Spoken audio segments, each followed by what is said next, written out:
ओम शांति। 17 दिसंबर 2021 बाबा के महावाक्य। मीठे बच्चे, संगम युग पुरुषोत्तम युग है। यहाँ की पढ़ाई से 21 जन्मों के लिए तुम उत्तम से उत्तम पुरुष बन सकते हो। प्रश्न: आंतरिक खुशी में रहने के लिए कौन सा निश्चय पक्का होना चाहिए?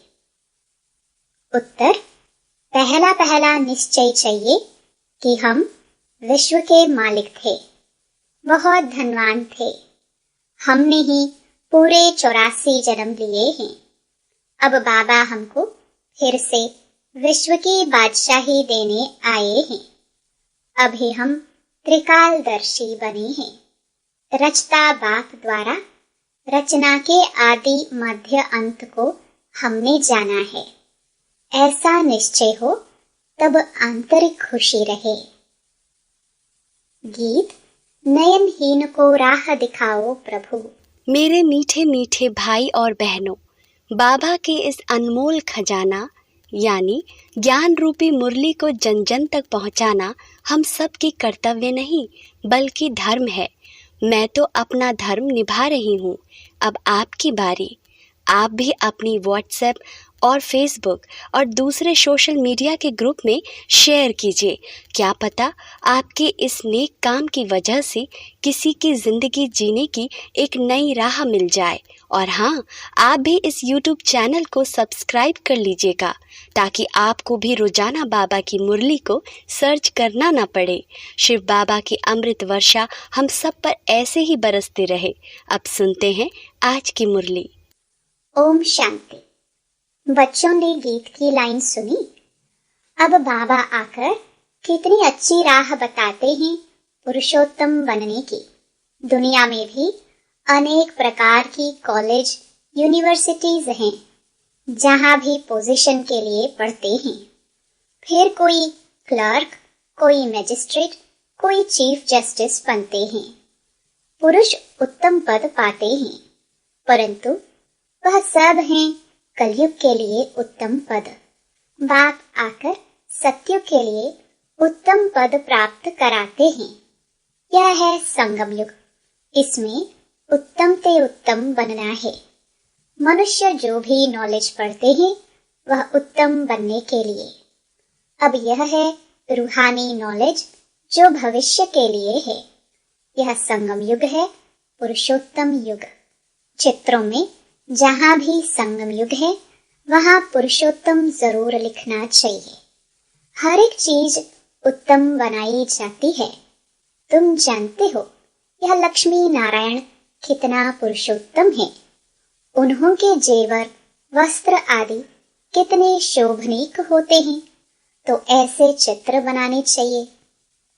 बाबा तो डायरेक्शन ही देंगे। बच्चे तो शहरों में घूमते फिरते हैं। उन्हों को ही ध्यान में आना चाहिए कि कैसे कैसे शोभनीक आकर्षण वाले चित्र बनाएं जिससे भक्का अच्छा हो। बुद्धि में सारा दिन यह याद रहना चाहिए कि हम उत्तम से उत्तम पुरुष बन रहे हैं। कौन बनाते हैं? सबसे उत्तम बाप। तो ऊंच से ऊंच श्रीमत है एक बाप की। वह बाप ही बताते हैं। श्री का अर्थ है श्रेष्ठ। श्री का टाइटल सिर्फ देवताओं को ही दिया जाता है। उन्हों की आत्मा और शरीर दोनों पवित्र हैं। उन्हों का जन्म भी पवित्रता से ही होता है। यहाँ कोई का भी जन्म पवित्रता से नहीं होता है। सिख लोग गाते हैं मूर्त पलिती। बाबा आकर मूर्त पलिती कपड़ों को धुलाई करते हैं और उन्हों को मनुष्य से देवता बनाते हैं। देवताएं विकार से पैदा नहीं होते हैं, परंतु लोग समझते हैं विकार बिना दुनिया कैसे चलेगी। बाप समझाते हैं स्वर्ग में विष की पैदाइश होती नहीं। अभी तुम स्टूडेंट जानते हो कि हम आए हैं नर से नारायण बनने के लिए। इस राजयोग द्वारा हम राजाई प्राप्त करेंगे।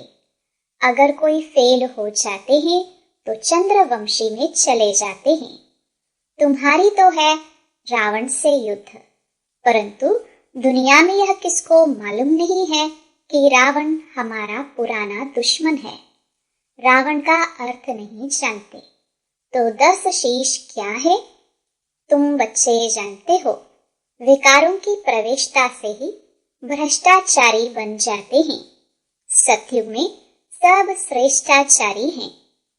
बाप कहते हैं, इस समय सब तमो प्रधान बुद्धि है, बिल्कुल अंधियारे में है।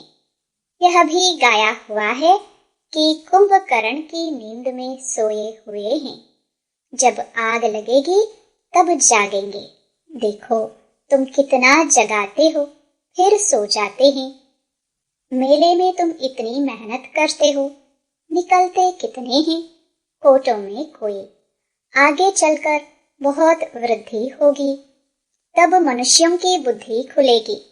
औरों के धर्म तो बहुत समय से पुराने हो गए हैं, तो उन्हों की वृद्धि होती है। तुम्हारा यह छोटा सा पुराना झाड़ है। वे लोग तो मांस मदिरा सब कुछ खाते हैं, विकारों में भी जाते हैं। कहाँ जाता है संग तारे कुसंग बोरे।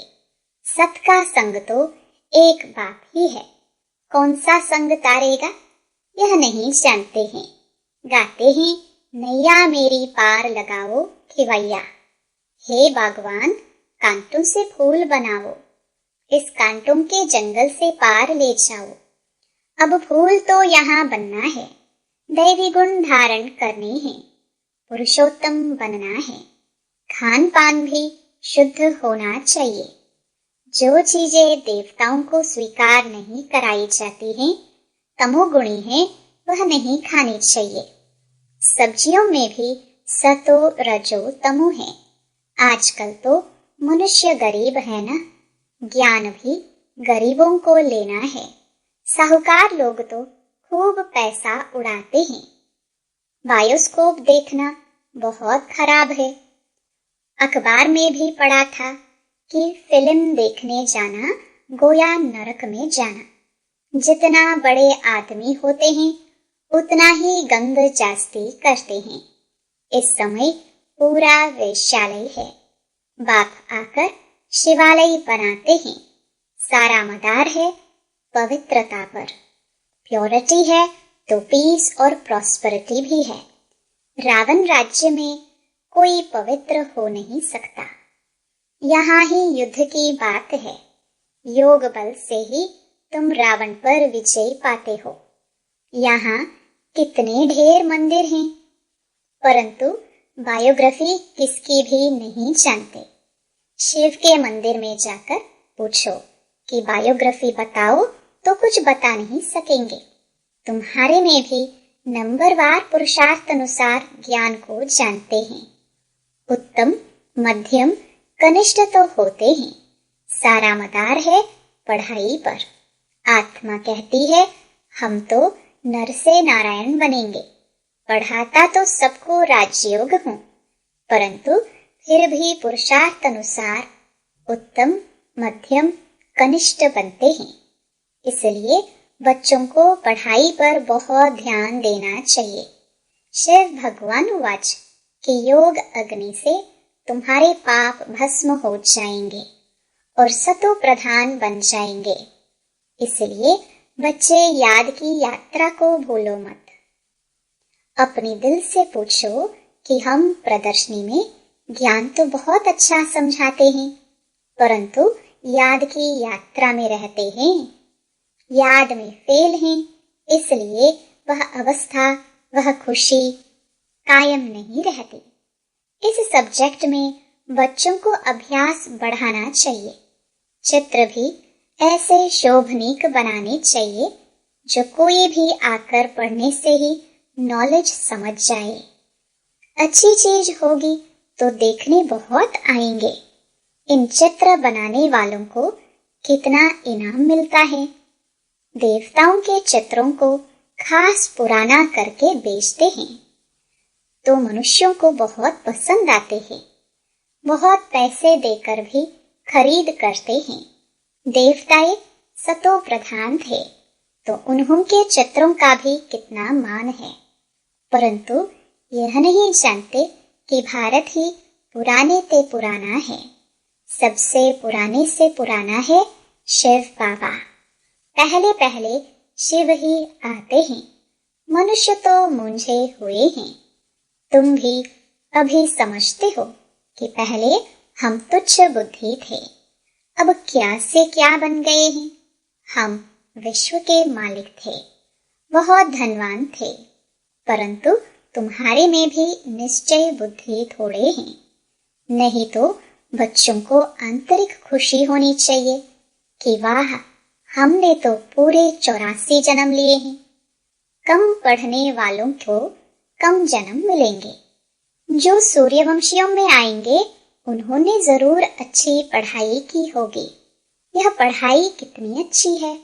रचता बाबा ही आकर रचना के आदि मध्य अंत की नॉलेज देते हैं। तुम त्रिकालदर्शी बनते हो। कोई से पूछो तुम त्रिकालदर्शी हो, तीनों ही कालों का तुमको ज्ञान है, तो कहेंगे ये सब कल्पना है।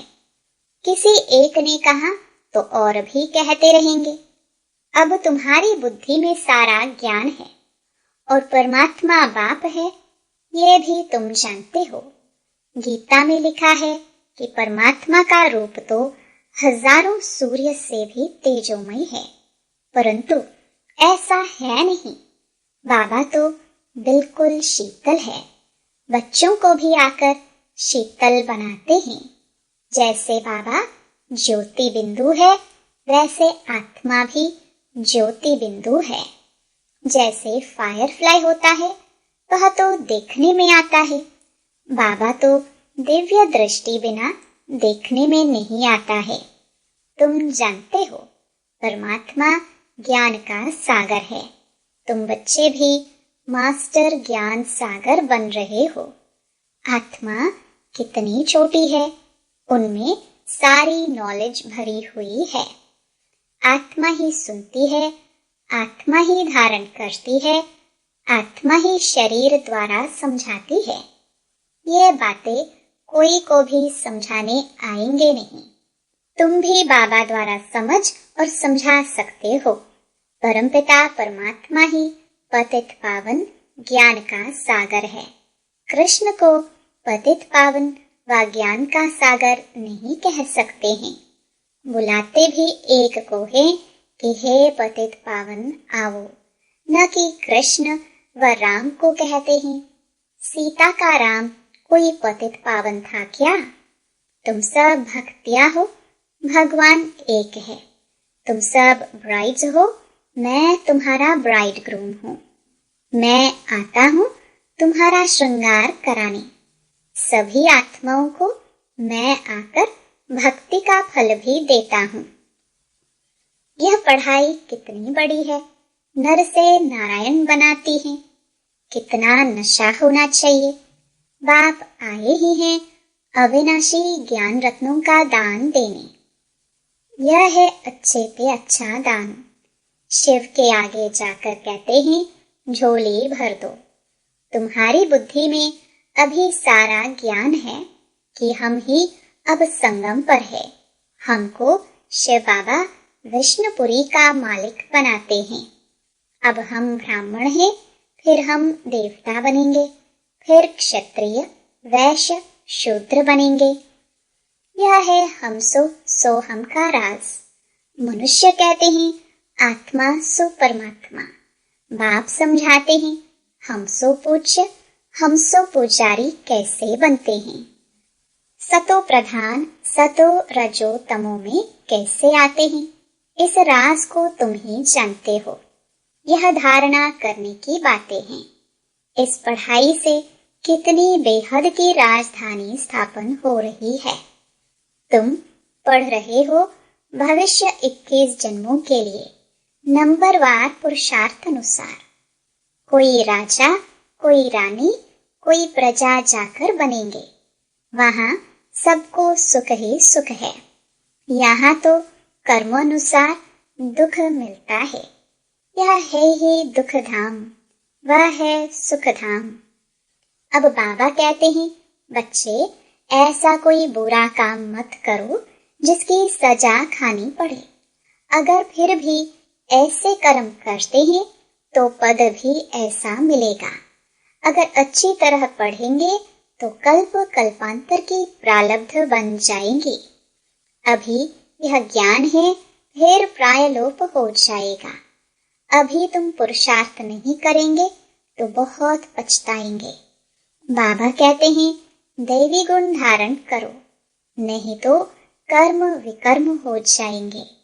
यहाँ सब मनुष्यों के कर्म विकर्म बनते हैं। यह तुम्हारे सिवाय कोई जानते ही नहीं। गीता का भगवान कब आया यह कोई बता न सके। कहते हैं द्वापर में आया। वेद शास्त्र बने ही द्वापर में है और द्वापर में ही आसुरी संप्रदाय हो गए। बच्चे कहते हैं बाबा, हमको इस पाप की दुनिया से ले चलो। गोया मौत मांगते हो, इसलिए उनको कालों का काल कहा जाता है। उन लोगों ने सिर्फ नाम रख दिया है अकाल तख्त, परंतु अर्थ कुछ नहीं समझते। जो बहुत ऊंच बनते हैं वही आकर नीचे भी गिरते हैं। तुम बच्चों को अब यह ज्ञान सारा समझ में आया है। यह बहुत वंडरफुल ज्ञान है। रचना के आदि मध्य अंत का ज्ञान कोई दे ना सके। नहीं तो निराकार को नॉलेजफुल कहने से फायदा ही क्या है। जब तक वह आकर ज्ञान न देवे, सब आत्माएं निराकारी दुनिया से यहाँ आकर पाठ बजाती हैं। अब भगवान को बुलाते हैं। उनको अपना शरीर तो है नहीं, बाकी सब आत्माओं को अपना अपना शरीर है, तो भगवान एक ही निराकार हुआ ना। बाप कहते हैं मेरा नाम है शिव। मैं इनके शरीर में, इनकी भ्रुकुटी में आकर बैठता हूँ। जैसे आत्मा ऑर्गन्स द्वारा बात करती है, वैसे बाबा भी इनके ऑर्गन्स द्वारा समझाते हैं। गाया भी हुआ है, भ्रुकुटी के बीच चमकता है अजब सितारा। अब इन गुह्य राजों को तुम ही जानते हो। अच्छा, मीठे मीठे सिखिलदे बच्चों प्रति माता पिता बाप दादा का याद प्यार और गुड मॉर्निंग। रूहानी बाप के रूहानी बच्चों को नमस्ते। धारणा के लिए मुख्य सार। पहला, अपनी ऊंची प्रारब्ध बनाने के लिए पढ़ाई अच्छी तरह पढ़नी है। कोई भी बुरा काम नहीं करना है। दूसरा, अपना खान पान बहुत शुद्ध रखना है। देवताओं को जो चीज स्वीकार कराते हैं वही खानी है। पुरुषोत्तम बनने का पुरुषार्थ करना है। वरदान, त्याग तपस्या द्वारा सेवा में सफलता प्राप्त करने वाले सर्व के कल्याणकारी भव। जैसे स्थूल अग्नि दूर से ही अपना अनुभव कराती है, ऐसे आपकी तपस्या और त्याग की झलक दूर से ही सर्व को आकर्षित करे। सेवाधारी के साथ साथ त्यागी तपस्वी मूर्त बनो, तब सेवा का प्रत्यक्ष फल दिखाई देगा। त्यागी अर्थात कोई भी पुराने संकल्प व संस्कार दिखाई न दे। तपस्वी अर्थात बुद्धि की स्मृति व दृष्टि से सिवाय आत्मिक स्वरूप के और कुछ भी दिखाई न दे। जो भी संकल्प उठे उसमें हर आत्मा का कल्याण समाया हुआ हो, तब कहेंगे सर्व के कल्याणकारी। स्लोगन, देह बांध से पार जाने के लिए चित्र को न देख, चेतन और चरित्र को देखो। ओम शांति।